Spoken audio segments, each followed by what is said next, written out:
अस्सलाम वालेकुम ख़वातीन और हज़रात, मैं हूं मोहम्मद अली ख़ान गौरी। उम्मीद है आप सब खैरियत से होंगे, ठीक ठाक होंगे। ख़वातीन और हज़रात, पहले जो हमारा लेसन था वो था जुर्म के असबाब, कॉजेज़ ऑफ क्राइम्स का। तो ये हमारा आज लेसन दूसरा है। ये लेसन है जुर्म के अनासिर, प्रिवेंशन ऑफ क्राइम्स। तो इसके बारे में मैं आपको बताऊंगा कि जुर्म के अनासिर से मुराद जुर्म की रोकथाम, ठीक है। तो इसके ऊपर, जुर्म के ऊपर कैसे काबू पाया जा सकता है, उसकी एग्जांपल्स हैं इसके अंदर। तो वो एग्जांपल्स मैं आपको डिफाइन करूँगा।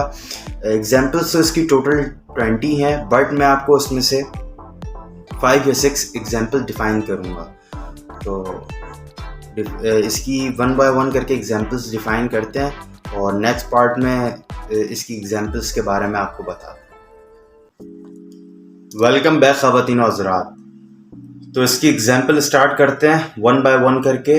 तो फर्स्ट एग्जांपल है इसकी इंसानी हुकूक की बहाली, रिस्टोरेशन ऑफ ह्यूमन राइट्स। अच्छा जी, इससे मुराद इंसान के हुकूक, इंसानी हुकूक जो होते हैं, अगर उसको इंसानी हुकूक प्रॉपर वे में मिल जाएं, जैसे कि अगर किसी इंसान को नौकरी नहीं मिल रही, अब जैसे एक वेल एजुकेटेड लड़का अपनी सर्टिफिकेट्स लेके रोडों पे फिर रहा है और उसको नौकरी नहीं मिल रही, कुछ नहीं मिल रहा, तो वो जाहिर सी बात है अपना जो दिमाग होता है वो सिर्फ गलत सलत बातों में लगाता है, ठीक है। फिर उसको 10 लोग और आते हैं भड़काने के लिए कि तुमने इतना पढ़ लिख के क्या किया, कुछ भी नहीं किया। तो ये जो चीज़ होती है ये जुर्म की तरफ राग़िब करती है, ठीक है। तो अगर इंसान को उसके हुकूक प्रॉपर वे में मिल जाएं, जैसे उसका रोज़गार उसको मिल जाए, उसकी कोई मेडिकल उसको मिल जाए, यानी बहुत सी चीज़ें उसको अगर मुहैया की जाएं, तो वो जुर्म की तरफ राग़िब नहीं होगा। तो इस को हम कहते हैं इंसानी हुकूक की बहाली, सही है, restoration of human rights. Second है आम तालीम, एजुकेशन। अच्छा जी, तालीम जो होती है वो इंसान को, आजकल के दौर में तालीम तो भाई बहुत ज़रूरी है, ठीक है। तो हम सबको चाहिए कि हम तालीम अपनी ना प्रॉपर लें, ठीक है, क्योंकि तालीम हमें काफ़ी चीज़ें सिखाती है और हमारे जहन के अंदर जो गलत गलत बातें आती हैं उनको सही करती है। अब जैसे कि एक अनपढ़ बंदे को आप उठा लें, आप उसको कहें तुम हमारे लिए ये कर दो, वो कर दो, हालांकि वो गलत काम होगा, बट वो पढ़ा लिखा नहीं होगा, वो काम की तरफ राग़िब हो जाएगा। अगर यही चीज़ हम किसी पढ़े लिखे बंदे को करें कि उसको हम फोर्स करें कि तुम ये काम करो, तो वो पहले अपने जहन से सोचेगा कि यार ये जो मैं कर रहा हूँ ये सच है, ये सही है, ये करना चाहिए, मुझे नहीं करना चाहिए। तो ये जो चीज़ होती है ना, ये तालीम होती है कि तालीम उसको अंदर से मना कर रही होती है कि आपको ये चीज़ नहीं करना, क्योंकि तालीम ही जो होती है इंसान को सही और गलत का फैसला बताती है कि क्या सही है क्या गलत है। तो तालीम जो होती है इंसान को जुर्म से भी रोकती है और गलत कामों से भी रोकती है। तो ये है तालीम के फ़वाइद, ठीक है। थर्ड है इसकी मजहबी तबलीग, रिलीजियस प्रीच। अच्छा जी, इंसान जो होता है ना, आजकल के दौर में इंसान को ना मज़हब की तरफ ज़्यादा राग़िब होना चाहिए, ठीक है। मज़हब की तरफ राग़िब होगा, इस्लाम की तबलीग करेगा, तबलीग पे जाएगा, तो वो अपने जहन को मसरूफ़ रखेगा। उसका जो जहन होगा वो किसी भी जुर्म की तरफ, किसी भी अनासिब की तरफ नहीं जाएगा, यानी किसी भी गलत काम की तरफ, यानी किसी से बदला लेना, इंतकाम लेना। तो वो जो मज़हबी तबलीग होगी वो उसको उस चीज़ से रोकेगी, ठीक है, क्योंकि वो बंदा सिर्फ अल्लाह के करीब हो जाएगा, ठीक है, और क्या नाम है, सही और गलत का सही से फ़ायदा उठा सकेगा, ठीक है। यानी उसको सही में भी फ़र्क पता चल जाएगा और जो गलत काम होगा, गुनाह होगा, उसको उसका भी पता चल जाएगा।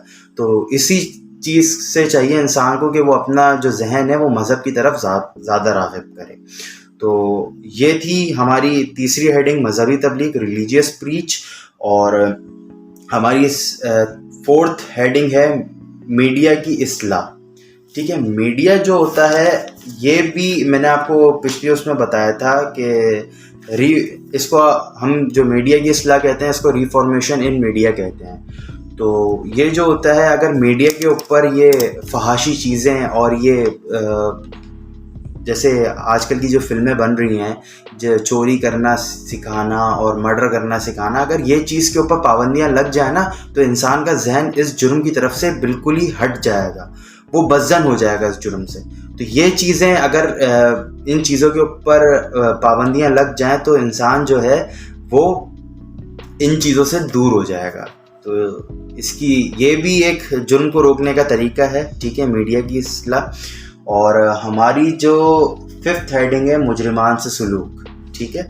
تو مجرمان سے سلوک کا میں بھی آپ کو بتا دیتا ہوں, پراپر ٹریٹمنٹ وتھ کرمنلز. اچھا جی, کرمنلز کے ساتھ جو ہے نا ان کو اچھا سلوک دیا جائے, ٹھیک ہے. اگر انہوں نے کوئی جرم کیا ہے بے دہانی میں, جیسے دیکھیں 2 کیٹیگریز ہوتی ہیں, میں نے آپ کو سب سے پہلے اپنی ویڈیو میں بتایا تھا.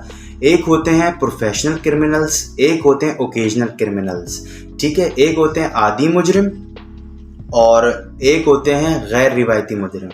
اچھا جی, غیر روایتی مجرم جو ہوتے ہیں ان سے جرم کا ارادہ نہ ہو بٹ ان سے جرم ہو جائے تو ان کو عادی مجرم کہتے ہیں. تو ان کے اندر انہی کی طرف اشارہ کیا گیا ہے کہ اگر ان سے کچھ ہوا ہے تو ان کو جو ہے ایک پراپر ٹریٹمنٹ دیا جائے. ان کے ساتھ جو عادی مجرم ہوتے ہیں, پروفیشنل کرمنلز ہوتے ہیں, ان کے جیسا سلوک نہ کیا جائے, کیونکہ پھر وہ اپنا پروفیشن بنا دیتے ہیں اس چیز کو. اگر ان کے ساتھ بھی پروفیشنل کرمنل والا سلوک کیا جائے تو ان کے ساتھ ایک پراپر ٹریٹمنٹ کیا جائے تاکہ وہ ایک بالکل شریف شہری کی طرح اپنی باہر جانے کے بعد شریف شہری کی طرح زندگی گزاریں.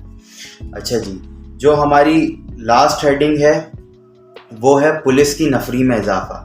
اچھا جی, پولیس کی نفری جو ہے میں نے آپ کو پہلے ہی بتایا تھا کہ پہلے کسی دور میں ہوا کرتا تھا کہ پولیس کی جب نفری کم ہوا کرتی تھی نا تو جرم زیادہ ہوا کرتے تھے. تو بٹ اب الحمدللہ پولیس کے اندر نفریاں کا اضافہ آئے دن ہوتا چلا جاتا ہے, تو اس کی وجہ سے جرم اب کم ہونے لگے ہیں.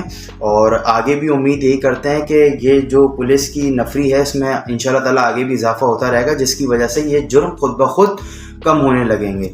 تو یہ پولیس کی نفری میں اضافہ, تو یہ بھی چیز ہے. اور یہ ہماری لاسٹ ہیڈنگ تھی, تو امید یہی کرتا ہوں کہ آپ کو چیز سمجھ آئی ہوگی, کیونکہ یہ جو چیزیں تھیں یہ جرم سے روک تھام کی چیزیں تھیں. تو امید ہی کرتا ہوں کوئی چیز سمجھ میں نہ آ رہی ہو مجھے کمنٹ میں بتائے گا, تاکہ میں اس کو دوبارہ ریپیٹ کر دوں آپ لوگ کے لیے, تاکہ وہ چیز آپ کے ذہن میں بیٹھ جائے, ٹھیک ہے. تو تب تک کے لیے اپنا خیال رکھیں اور ایک شریف شہری کی طرح زندگی گزاریں, اور اپنے میزبان علی غوری کو دیجیے اجازت. اللہ حافظ.